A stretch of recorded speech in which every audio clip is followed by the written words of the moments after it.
All right, let's talk about workplace safety. And I don't mean the posters you see on the wall. We're diving into something way more important. The shift from seeing safety as, a chore to making it a real instinct. We're going to explore how you can turn it from just a hazard you try to avoid into a habit that actually sticks. So, what's the real cost? It's a question that, honestly, everyone should be asking, from the top down.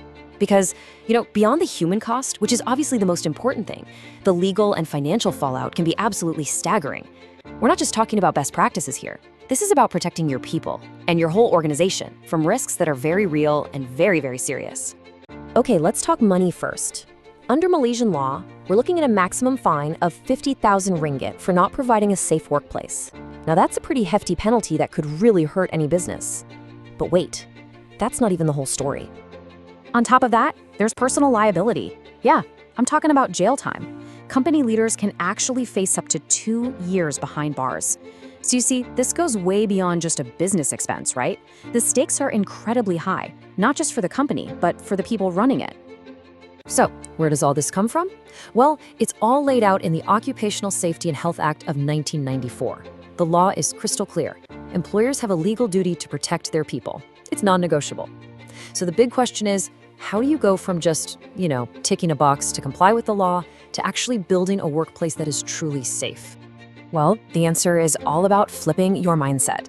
See, instead of just reacting when an accident happens, the whole game today is about being proactive. It's about building a system that's designed to stop accidents before they even have a chance to happen. It's all about getting out in front of the risk. And at the very heart of this proactive system is a process called HIRARC. Think of it like the engine that drives your whole safety program. It's a systematic way to manage risk. And let me tell you, getting a handle on this is the key to unlocking a genuinely safe workplace. So what on earth is HIRAC, right? Well, it's an acronym for the 3 key steps in managing risk. First up, hazard identification, then risk assessment, and finally, risk control. So you find the dangers, you figure out how bad they are, and then you do something about it. Sounds simple, but trust me, it's incredibly powerful when you put it into practice. And here's something you absolutely have to remember. This isn't a one-and-done kind of deal. You can't just do it once and forget about it. Real safety management is a living, breathing process. It's this ongoing commitment to always be watching, learning, and getting better. Okay, so HIRC sounds great in theory, but how do you actually put it into practice? Well, the whole process can be broken down into 4 clear, totally manageable steps that will help you build a really solid safety system. So here's how it flows. Step 1 is preparation. That's where you get your team together and gather all the info you need. Then you move on to step 2, the assessment. This is the heart of HIRARC, where you're identifying those hazards and figuring out the risks. Step 3 is implementation, which is all about putting your safety measures into action. And finally, step 4, and this one's super important, is the review. You have to keep checking in to make sure your system is actually working. Now, when you get this system right, something really amazing starts to happen. It's about more than just stopping accidents. It actually begins to change the entire culture of your workplace. Suddenly, safety isn't just one department's job anymore.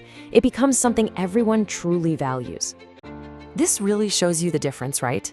You go from a reactive culture, where after an accident, everyone's asking, whose fault was it, to a proactive one, where people are constantly asking, hey, how can we stop this from ever happening? It's a total shift away from blame and towards prevention. And look, this isn't just some nice theory. Companies that really get this process down report real, tangible results.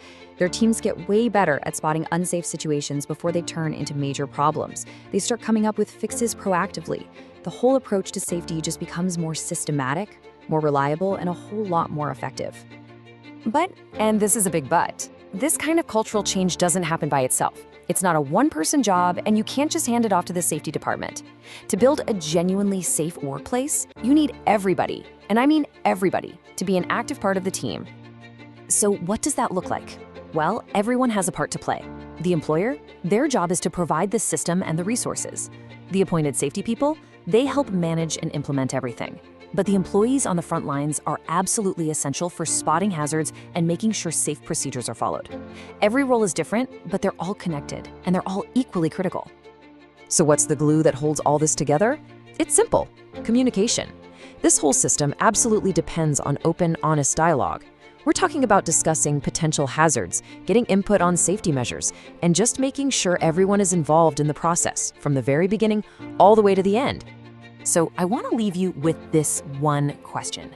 It doesn't matter if you're a manager, a supervisor, or an employee on the floor. What's one thing you can do to make your workplace safer starting today? You know learning this system is probably the most powerful step you can take, because knowing how to manage risk, well, that's not just a professional skill.